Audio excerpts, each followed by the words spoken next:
Sahabat delima yang terkasih, firman Tuhan menyapa kita pada hari ini, yaitu yang tertulis di dalam buku 2 Korintus pasalnya yang ke-13 ayat 4. Karena sekalipun ia telah disalibkan oleh karena kelemahan, namun ia hidup karena kuasa Allah.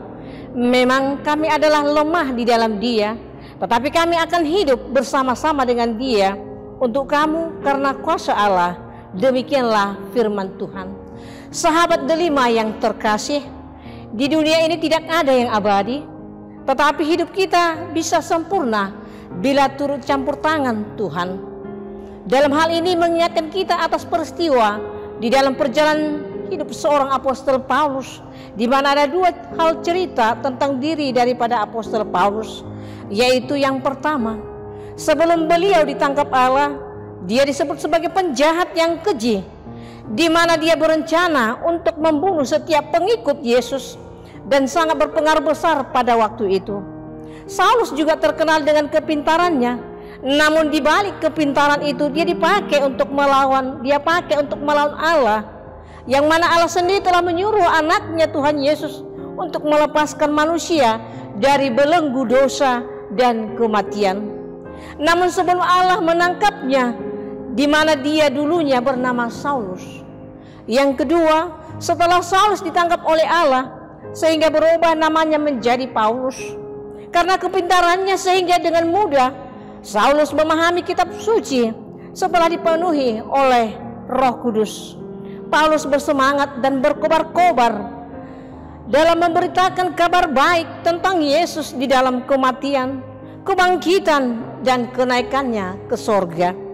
Begitu jelas Paulus memahami tentang isi kitab suci dan mengimani di dalam kesaksiannya. Salah satu kesaksian daripada apostol Paulus tentang nats ini dikatakan bahwa karena sekalipun ia telah disalibkan oleh karena kelemahan, namun ia hidup karena kuasa Allah. Memang kami ada lemah di dalam Dia, tetapi kami akan hidup bersama-sama dengan Dia untuk kamu karena kuasa Allah. Walau begitu banyak orang meragukan tentang keapostolannya, namun ia sangat bergiat untuk memberitakan kebenaran bahwa dia benar telah ditangkap oleh Allah dan berusaha menunjukkan dengan bukti-bukti pekerjaan Tuhan Yesus di tengah-tengah dunia ini. Paulus paham betul dalam menjelaskan tentang Tuhan Yesus yang tersalib. Walaupun disalibkan dalam kelemahan, bukan berarti kelemahan itu menjadi penghalang bagi Tuhan dalam melaksanakan penderitaannya, akan tetapi menunjukkan bahwa Tuhan itu hidup, yang dihidupkan oleh kekuatan di dalam Allah Bapa.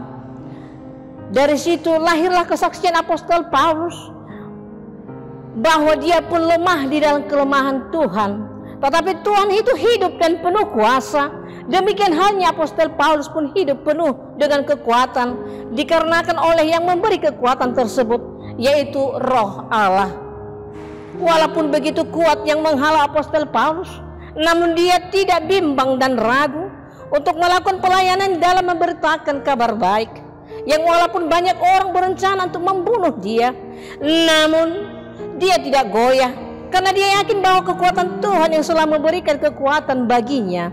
Hal ini menjadi pegangan hidup bahwa dalam melakukan pelayanan di tengah-tengah gereja dan masyarakat, agar jangan takut dan bimbang dalam menyuarakan kebenaran daripada Allah.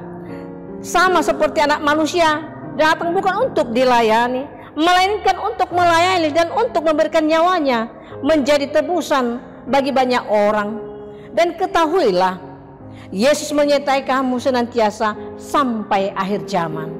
Amin.